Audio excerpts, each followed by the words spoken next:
ভারতবর্ষে যদি এমন একটা শাসন ব্যবস্থা হয় যেখানে নারীদের লাগাতার হিজাব বুরখা পরে ঘুরে বেড়াতে হবে অথবা ঘুমটা পরে ঘুরে বেড়াতে হবে, ইরানের রাষ্ট্রনেতা নিহত হয়েছেন, তার জন্য ভারতের শিয়া সম্প্রদায়ের মুসলমান মহিলারা তারা বুরখা পরে হিজাব পরে রাস্তায় নামলেন এবং ঘটনার প্রতিবাদ করছেন। আজকে যে মহিলারা বেঙ্গালুরুতে নামলেন, আমি অবাক হচ্ছি, তারা তাহলে ঘুরে ফিরে সে পুরুষতান্ত্রিক সমাজ এবং ইসলামিক মৌলবাদকেই গুরুত্ব দিচ্ছেন। খোমেনি যা করেছেন মহিলাদের সঙ্গে, আজকে সেই খোমেনির পক্ষে দাঁড়িয়ে ভারতীয় মুসলমান মহিলারা যেভাবে রাস্তায় হাঁটলেন, ফলে বোঝাই যাচ্ছে যে ব্রেন ওয়াশটা কোথা থেকে হয়েছে, কিভাবে হয়েছে। এই পর্দা দেওয়া সিস্টেমটা পুরুষতান্ত্রিক সমাজের লক্ষ্য, সেটা ঘোমটাই হোক, সেটা বুরখা হোক, সেটা হিজাব হোক।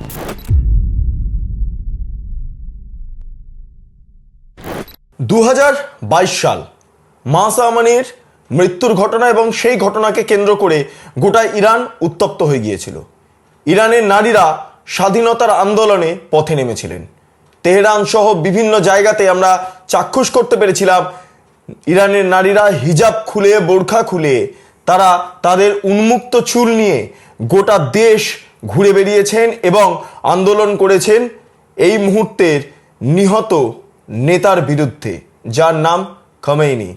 হ্যাঁ, তার বিরুদ্ধে মহিলারা সরব হয়েছিলেন কারণ খোমেনির এই যে রাজত্ব, সেই রাজত্বে নারীদের ওপর নানা রকম অত্যাচার নেমে আসছিল। তাদেরকে বোরখা পরতে হবে, হিজাব পরতে হবে, এমনটা রাষ্ট্রীয় কার্যত নির্দেশিকা জারি করা হয়েছিল তাদের ওপর। মহিলারা একা বেরোতে পারবেন না, সঙ্গে পরিবারের সদস্যদের নিয়ে বেরোতে হবে, বিশেষ করে পুরুষদের নিয়ে। মহিলারা ওপেন বাজার করতে পারবেন না। যেরকম একটা মৌলবাদী রাষ্ট্র চলে, ঠিক সেটা ইসলামিক রাষ্ট্র হোক বা সেটা অন্যান্য বিভিন্ন ধর্মীয় রাষ্ট্র হোক, ঠিক একইভাবে ইরানও এইভাবে কাজ করছিল।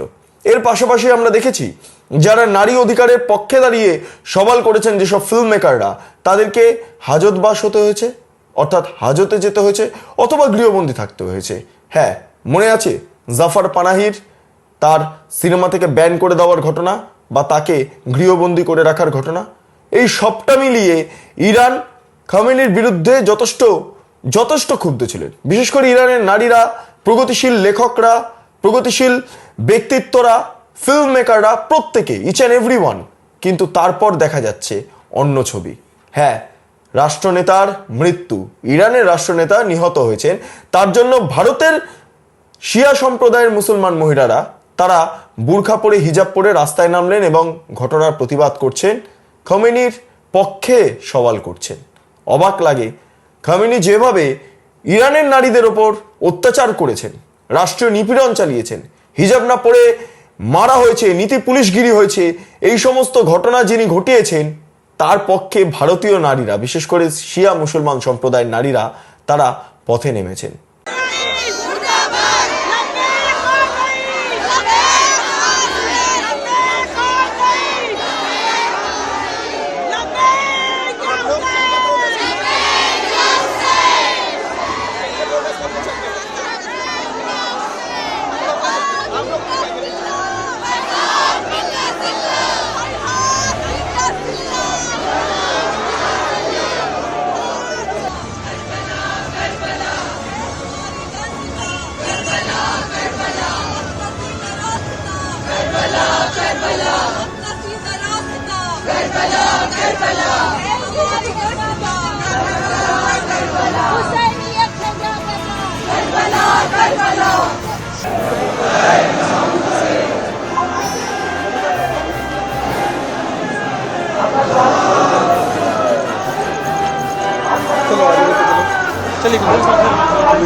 কি অবাক কাণ্ড! ভাবা যায়, এই যারা ভারতবর্ষের নারীরা পথে নেমেছেন, তাহলে তারা কি এই উগ্র মৌলবাদের পক্ষে? যেভাবে ইরানে নারীদের ওপর অত্যাচার করা হয়েছে, সেই ইরানের নারীদের অত্যাচারের ক্ষেত্রে যাদের ভূমিকা গুরুত্বপূর্ণ ছিল, ভারতের শিয়া সম্প্রদায়ের একাংশ মুসলমান নারীরা বুরখা পরে কি তাদেরই সমর্থন জানাচ্ছেন? এটাই সবচেয়ে বড় প্রশ্ন আজকের দিনে দাঁড়িয়ে। নমস্কার, আপনারা দেখছেন বেঙ্গল লিবার্টি, আমি বিট্টু রায়চৌধুরী। আজকে ইরানে খোমেনির নিহত হওয়ার ঘটনার পরে আমরা যেটা চাক্ষুষ করতে পারছি, একাধিক মহিলারা তারা রাস্তায় নেমে পড়েছেন। ইরানের ফ্ল্যাগ একদম গালে এভাবে লেপ্টে দিয়ে ফ্ল্যাগ নিয়ে হিজাব খুলে তারা আনন্দে মেতে উঠেছেন একটা অংশ। অনেকেই বলছেন মার্কিন ষড়যন্ত্র, এর মধ্যে সিআইএ চর্ডার লুকিয়ে রয়েছেন, পাশাপাশি মোসাদও লুকিয়ে রয়েছেন এবং তারা এই ধরনের আভ্যন্তরীণ যে রেভলিউশন সেটা ঘটানোর চেষ্টা করছে, যেটা আগেও হয়েছিল ইরানে, যেমন মাসা আমানির সময়ও হয়েছিল। এমনটা একটা ষড়যন্ত্রের যে তত্ত্ব, সেই তত্ত্ব খাড়া করছেন। হ্যাঁ, সেটা হতেই পারে, কিন্তু নারীরা খুশি আছেন। ইরানের নারীরা মুক্ত অবস্থাতে তারা যাতায়াত করবেন, তারা নীতি পুলিশগিরির শিকার হবেন না। তারা হিজাব না পরলে, তারা বুরখা না পরলে কখনো তাদেরকে আর আটকানো হবে না। কারণ যিনি এই মহিলাদের ওপর আক্রমণ করে এসছেন, রাষ্ট্রীয় নিপীড়ন চালিয়েছেন, সে খমেনি আজকে মৃত, নিহত। কিন্তু অদ্ভুত লাগছে, ইরান থেকে সুদূর দূরে, একটা পারস্য নগর থেকে অনেকটাই দূরে আমাদের ভারতবর্ষ। ভারতবর্ষের বেঙ্গালুরু বলে যে জায়গা আছে, যেটা মূলত আইটি হাব, যেখানে বিভিন্ন আইটি সেক্টর রয়েছে, সেইখানে নারীরা, বিশেষ করে শিয়া সম্প্রদায়ের মুসলমান নারীরা, তারা কি করলেন? বোরখা পরে রাস্তায় নামলেন এবং নেমে তাদের একটাই বক্তব্য, কেন খমেনিকে হত্যা করা হলো?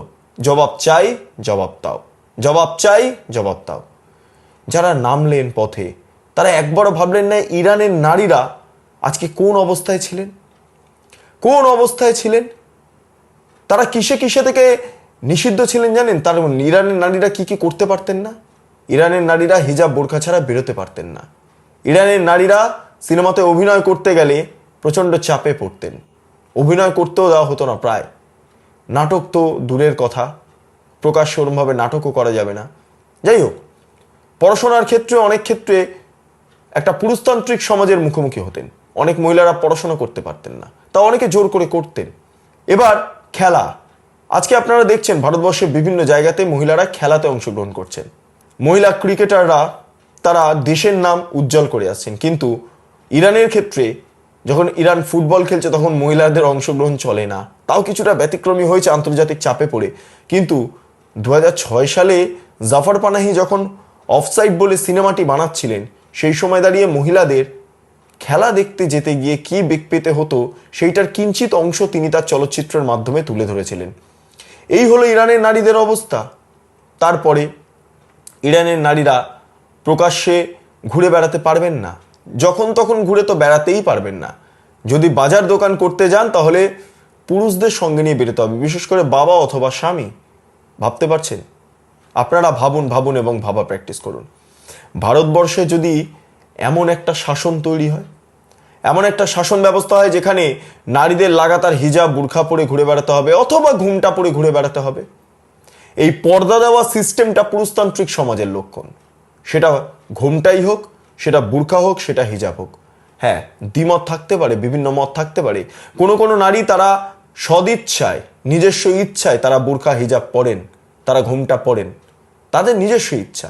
ইচ্ছার বিরুদ্ধে কোনো কথা নয়, ইচ্ছার বিরুদ্ধে কোনো কথা নয়। এটা খুব ইম্পর্টেন্ট, কারণ প্রচুর নারীরা এমন আছেন, ভারতবর্ষেও রয়েছেন বা বিভিন্ন দেশেও রয়েছেন, তারা ইচ্ছার বিরুদ্ধে হিজাব অথবা বুরখা পরেন, ঠিক যেমনটা ইরানে হচ্ছিল। ইরানে খমেনির শাসনকালে নারীদের যেভাবে দুরাবস্থা তৈরি হয়েছিল, তা আমরা নানাভাবে জানতে পারি। ইরানে যখন ইসলামিক বিপ্লব হচ্ছে, সেই সময় দাঁড়িয়ে আলী সারিয়াতি, অর্থাৎ যিনি কিঞ্চিত কমিউনিস্ট ছিলেন, কিঞ্চিত ইসলামিক যে রীতিনীতি তারতে বিশ্বাসী ছিলেন, হজ বলে বিখ্যাত একটি বইয়ের লেখকও তিনি ভেবেছিলেন যে আলজেরিয়ার কায়দাতে এবং চে গেভারার নীতিতে বিশ্বাস রেখে এবং কিছুটা ইসলামিক ধর্মীয় যে বিশ্বাস, তার উপর নির্ভর করে তার স্বপ্নের ইরানকে সাজাবেন। কিন্তু সেটা তো আর হয়নি। কোথাও গিয়ে দাঁড়িয়ে ইসলামিক স্টেট হিসাবে ইরান সামনে উঠতে থাকে। হ্যাঁ, ইরানের ওপর আক্রমণ, যা যা ঘটেছে, যা যা হয়েছে, আমরা সবটাই দেখেছি। কেউ কেউ বলছেন তেলের খনির খোঁজে বা মিডল ইস্টকে চাপ দিতে ইরানকে ধ্বংস করা, বা কেউ কেউ বলছেন পারমাণবিক দিক থেকে যাতে ইরান মাথা তুলে না দাঁড়াতে পারে, তাই জন্য তাকে একদম নির্মূল করে দেওয়া। মার্কিন যুক্তরাষ্ট্র এবং ইসরায়েলের এটা গুরুত্বপূর্ণ ষড়যন্ত্র এবং তার আভ্যন্তরীণভাবে সেটা যৌথভাবে কাজ করেছেন এই ইরানের প্রতি ষড়যন্ত্রের ক্ষেত্রে। সেটা হলো, বা ইরানের বিরুদ্ধে ষড়যন্ত্রের ক্ষেত্রে মোসাদ এবং সিআইএ উভয় যে গুপ্তচর সংস্থা, তারা এটার নেপথ্যে বিরাট বড় ভূমিকা পালন করেছেন। আজকের দিনে দাঁড়িয়ে ইরানের রাষ্ট্রপ্রধান তিনি নিহত হলেন, কিন্তু নারীদের ওপর যেভাবে আক্রমণ করে এসছেন তিনি, তারপরেও ভারতবর্ষে যেই ছবিটা দেখলাম তার মৃত্যুকে কেন্দ্র করে, শুধু ভারতবর্ষে বেঙ্গালুরু কেন, আমরা কাশ্মীরে দেখেছি, কাশ্মীরে প্রচুর মানুষজন নেমে পড়লেন। কারা নামলেন? কেন নামলেন? কেন? আরো তো অনেক রাষ্ট্রপ্রধান মারা যান বিভিন্ন সময়, তারা কি তাদের পক্ষে দাঁড়ান না? এমন একটা মৌলবাদী ইসলামিক ফতোয়া জারি করা এক, কার্যত বলা যেতে পারে এক ব্যক্তি, যিনি লাগাতার ইসলামিক সাম্রাজ্যবাদের পক্ষে নারীদের অধিকার হরণের ক্ষেত্রে বিরাট বড় ভূমিকা পালন করেছেন, সেই খোমেনির মৃত্যুতে এত দুঃখ কিসের ভারতীয় নাগরিকদের? তারা কি ঘুরে ফিরে কিছু কিছু দেশ রয়েছে, সেই দেশ থেকে কি ইন্ধন পান? বা সেই দেশের যেই পুরুষতান্ত্রিক সমাজের যেই আগ্রাসনটা, সেখান থেকে কি তারা ইন্সপিরেশন বা ইন্সপায়ার্ড হন?